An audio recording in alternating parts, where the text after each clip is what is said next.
সম্মানিত ভিউয়ার্স, আসসালামু আলাইকুম। আমি আজকে আপনাদের সামনে হাজির হয়েছি যে আমরা যাহা চাই আল্লাহ তাহা কেন দেয় না,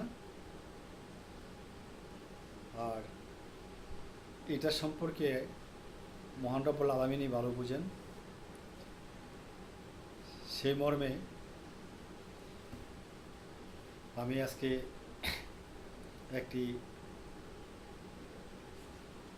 মুসা আলাইহিস সালামের ঘটনা আপনাদের সামনে উপস্থাপন করলাম। মুসা আলাইহিস সালাম একদিন সে রাস্তা দিয়ে হেঁটে যাচ্ছেন,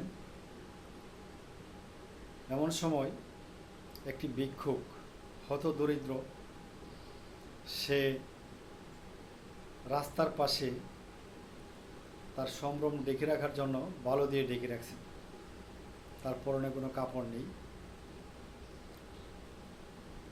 তখন মুসা আলাইহিস সালামকে দেখে ওই ভিক্ষুক লোকটি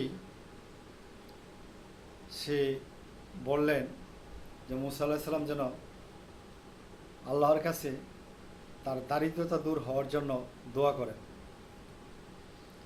তো মুসা আলাইহিস সালাম তার কথা শুনে ঠিকই আল্লাহর কাছে তার জন্য দোয়া করলেন, মহান রব্বুল আলামিন যেন তার দারিদ্রতা দূর করে দেন।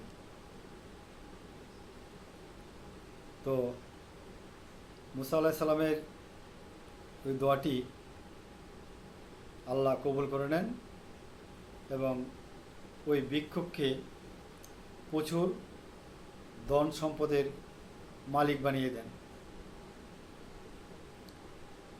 তার কিছুদিন পর মুসা আলাইহিস সালাম রাস্তা দিয়ে যাচ্ছেন, তারই মাঝে বহুত লোকজনের সমাগম দেখতে পেল। মুসা আলাইহিস সালাম এই লোকজন দেখে ওইখানে যে উপস্থিত হলেন। উপস্থিত হওয়ার পর ওনা দেখতে পেল যে লোকটির জন্য, যে ভিক্ষুকের জন্য আল্লাহর কাছে ওরা দোয়া করেছিলেন তার দারিদ্রতা দূর হওয়ার জন্য, ওই লোকটি অর্থ সম্পদের মালিক হওয়ার পর সে মদ খাওয়া শুরু করলো। মদে আসক্ত হয়ে নেশাগ্রস্ত হয়ে একটি লোককে সে হত্যা করে। সেই হত্যার দায়ে ওই ভিক্ষুক যে ধন সম্পদের মালিক হয়েছেন তার মৃত্যুদণ্ড কার্যকর হচ্ছে। তখন মুসা আলাইহিস সালাম বিষয়টি দেখে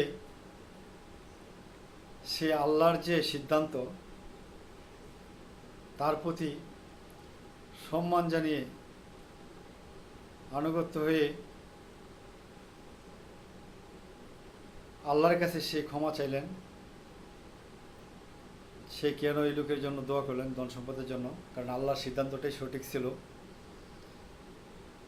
সে আল্লাহর কাছে ইস্তেগফার করলেন এবং আল্লাহর কাছে সে ক্ষমা প্রার্থনা করলেন। তো এই যে আমরা ধন সম্পদ, টাকা পয়সা, আমাদের বিভিন্ন ধরনের সমস্যা সম্মুখীন হই। আমরা অনেক সময় সৃষ্টিকর্তার উপর অভিমান করে আমরা বলি আমাদেরকে কেন টাকা পয়সা দিচ্ছে না, আমাদেরকে কেন আল্লাহ ধন সম্পদ দিচ্ছে না। কিন্তু এইটাই চিরন্তন সত্য, মহান রব্বুল আলামিন জানেন কাকে ধন সম্পদ দিলে তার নিজের ক্ষতি হবে, তার ইহকাল এবং পরকাল দুটিই যাবে, এবং এই সম্পদ তার জন্য অমঙ্গল ডেকে আনবে। সেটা কিন্তু আল্লাহ রাব্বুল আলামিন ভালো করেই জানেন। আল্লাহ কখনো কাউকে ধন সম্পদ দেওয়ার জন্য, প্রাচুর্য দেওয়ার জন্য কৃপণতা করেন না, কিন্তু আল্লাহ রাব্বুল আলামিন এটা ভালো করেই জানেন যে কে ধন সম্পদ পেয়ে তার ক্ষতি, সমাজের ক্ষতি ডেকে আনবেন, সেটা কিন্তু আল্লাহ রাব্বুল আলামিন ভালো করেই জানেন। তাই আমরা আল্লাহর সিদ্ধান্তের উপরেই নির্ভর করি, আল্লাহ রাব্বুল আলামিনের সিদ্ধান্তের উপরে অটুট থাকা আমাদের উচিত।